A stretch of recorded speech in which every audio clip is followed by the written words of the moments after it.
Bienvenue dans cette nouvelle édition du QG News. Voici les titres de l'actualité. Vers une décrispation de la situation dans le nord du Mali, les groupes rebelles et les mouvements armés pro-gouvernementaux multiplient les gestes d'apaisement. Congo Airways à la conquête de l'espace aérien national. La compagnie s'est pour cela dotée de 2 avions Airbus de type A320. Et puis retour du phénomène cyclique El Niño au Kenya. 5 milliards de shillings seraient nécessaires pour faire face aux intempéries. Mais avant de développer ces titres, l'opposition réclame un report de l'élection présidentielle en Guinée. Les 7 candidats qui se présentent face au président Alpha Condé estiment que l'accord d'août 2015 sur le processus électoral n'est pas respecté. Outre des retards et des irrégularités dans l'émission et la distribution des cartes d'électeurs, les opposants pointent du doigt des anomalies persistantes dans le fichier électoral et proposent donc un report du scrutin présidentiel au 18 octobre 2015. Au Mali, le processus de paix suit son cours. Les travaux autour de l'accord de paix d'Alger ont décidé d'exclure des négociations la plateforme de dissidents de chaque groupe armé, une demande qui de concert émanait des 2 groupes rivaux. Arwa Barkala. Au Mali, les travaux autour du processus de paix sur la bonne voie. Les 2 groupes armés, rebelles et proches gouvernementaux, font preuve de beaucoup de bonne volonté. La communauté internationale se félicite des avancées majeures et des efforts produits par le chef d'État malien vis-à-vis des pays voisins. Il y a eu une rencontre entre la plateforme Gatia et puis l'armée malienne pour essayer de voir. Ils envisagent même des patrouilles conjointes pour sécuriser davantage la zone. Donc aujourd'hui, Anefis est derrière et tous les groupes armés sont prêts à aller aux négociations. Et pour cela aussi, il faut comprendre que le président de la République avait fait une tournée, en tout cas dans certains pays voisins. Et aujourd'hui, certains disent que son passage à la 70e session des Nations Unies y est pour beaucoup. Les 2 principaux groupes rivaux, rebelles et mouvements armés pro-gouvernementaux, multiplient les gestes d'apaisement. Notons que le 1er octobre, les 2 groupes ont décidé unanimement d'exclure la plateforme regroupant des dissidents de leurs groupes armés respectifs. Les acteurs du processus de paix ont donné suite à leur demande. Ça, c'est une affaire interne aux différents groupes parce que ce sont des dissidents. Donc, Campus 15, ce sont des dissidents de la CEMA. Donc, ils étaient partie prenante, c'était des éléments de la CEMA qui, à un moment donné, se sont désolidarisés. Parmi eux-mêmes, il y en a qui se sont précipités à signer l'accord. Donc, on voit en eux comme une certaine traîtrise. Donc, ils n'ont pas accepté à ce qu'ils fassent partie, en tout cas, du comité de suivi de l'accord d'Alger. Ils ne voudraient pas que ces dissidents viennent s'associer pour en tout cas bénéficier des mêmes avantages qu'eux. Ce jeudi 1er octobre, une commission technique de sécurité s'est tenue à Bamako où la question de patrouille conjointe a été abordée pour préserver la paix. Pour l'heure, la mise en place des 6 sites de cantonnement des troupes est en cours. Le prochain rendez-vous entre les groupes rebelles se déroulera dans la ville d'Anefis, dans la région de Kidal, mais la date n'est pas encore fixée. Le recensement électoral des réfugiés pour la présidentielle centrafricaine avance au compte-gouttes et notamment au Tchad. Conséquence, beaucoup craignent un report du scrutin présidentiel. Pour tenter d'accélérer le processus, le Haut Commissariat des Nations Unies pour les réfugiés a ouvert plusieurs centres d'enrôlement à travers le Tchad. Congo Airways déploie ses ailes après l'arrivée de ses 2 avions Airbus type A320 estimés à 25 millions de dollars chacun. La nouvelle compagnie nationale ambitionne de conquérir l'espace aérien local. Reportage de Jacques Amboka, notre correspondant en République démocratique du Congo.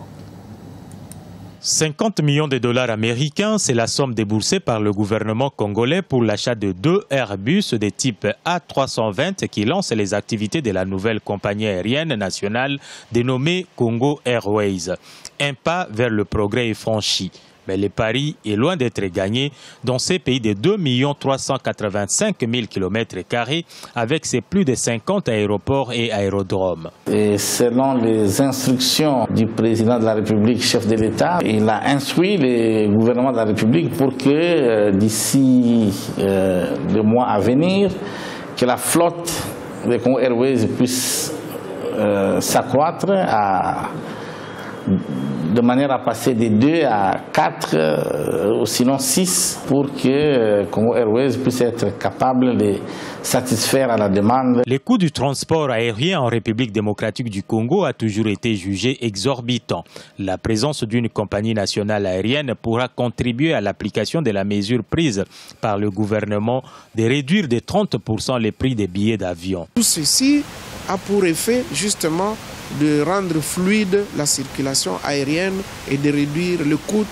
Donc au jour d'aujourd'hui, la situation est toute différente et on ne peut plus comprendre que les prix qui étaient appliqués jusque-là puissent perdurer, parce que lorsque vous considérez quelqu'un qui est à l'intérieur de la République démocratique du Congo, qui doit aller d'une ville à une autre, il paye un billet plus cher que quelqu'un qui irait en Asie, qui irait en Chine, qui irait à Dubaï. En attendant l'acquisition des autres avions pouvant desservir les destinations étrangères, la compagnie prévoit de desservir pour l'instant les destinations nationales.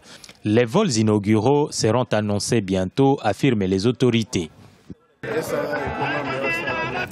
Le Kenya se prépare à faire face aux pluies d'El Niño, tandis que la sécheresse se fait rudement sentir dans d'autres régions d'Afrique. Les prévisions météorologiques indiquent que les pluies vont atteindre leur pic entre novembre et janvier 2016. 15 milliards de shillings seraient nécessaires pour s'y préparer. Les détails avec Birama Sawanera. Au Kenya, les autorités se mobilisent pour faire face aux pluies d'El Niño. En avril et mai 2015, des fortes pluies et des crues soudaines ont dévasté des zones rurales et urbaines du Kenya. Conséquence, des dizaines de personnes tuées, des centaines déplacées et des propriétés d'une valeur estimée à plusieurs millions de dollars détruites. Mais les experts météorologiques avertissent que tout ceci n'est rien comparé à ce qui pourrait arriver.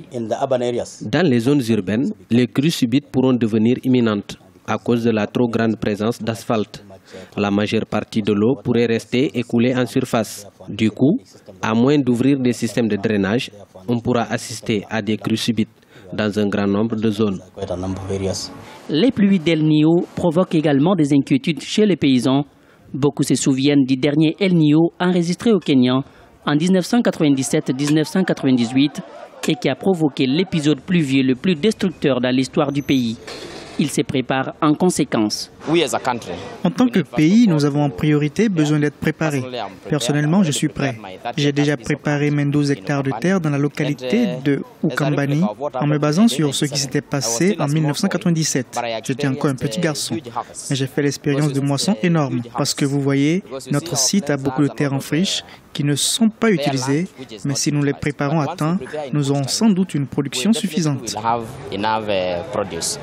En 1997-1998, les inondations causées par les pluies d'El Niño au Kenya ont entraîné des dégâts considérables. Le gouvernement tente aujourd'hui de trouver une solution afin de réduire les effets de ces phénomènes sur les populations les plus vulnérables. Culture à présent, ouverture du Festival international du film de femmes au Maroc. Objectif, mettre en exergue le travail des femmes dans l'industrie du 7e art.